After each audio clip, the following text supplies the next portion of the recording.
दासिमबो बिथांमोननि फैनो गोनां बड' फिल्मखौ ट्रेलारखौ नायाखै अब्ला नैबे आंनि भिडिअनि गेजेरजों नायनो हागोन। हेलौ लोगोफोर, नोंथांमोननि गेजेराव आरोबाव मोनसे गोदान भिडिअनि आपडेट लानानै फैलायबाय। नैबे गोदान भिडिअनि फुल आपडेटखौ मिथिनो थाखाय बे भिडिअखौ जोबजासिम नायनो नांगोन, होनब्लासो मिथिगोन बे गोदान भिडिअखौ बबे चेनेलाव होदों। बिदिब्ला फैदो दिनैनि बे गोदान भिडिअनि आपडेटनि सायाव। दिनैनि नैबे गोदान भिडिअनि आपडेटनि टाइटेलानो जादों थैब्लाबो जेना। बियो मोनसे फैनो गोनां बड' कमेडि फिल्म। लोगोफोर, नैबे भिडिअनि स्क्रिप्ट आरो डिरेक्सनानो जादों बिरफुं महिलारी आरो बे भिडिअनि करिय'ग्राफियानो जादों माइकेल मोसाहारी।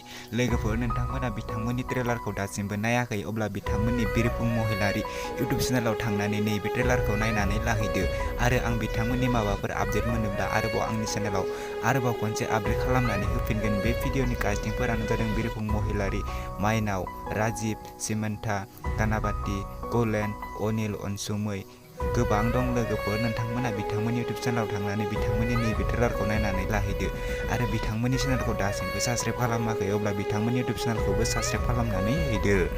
भिडिअखौ जागायनायनि सिगां नोंथांमोना आंनि गुबुन मोनसे गोदान इउटुब चेनेलखौ दासिमबो साबस्क्राइब खालामाखै अब्ला नोंथांमोना आंनि गोदान इउटुब चेनेलखौ साबस्क्राइब खालामनानै होदो।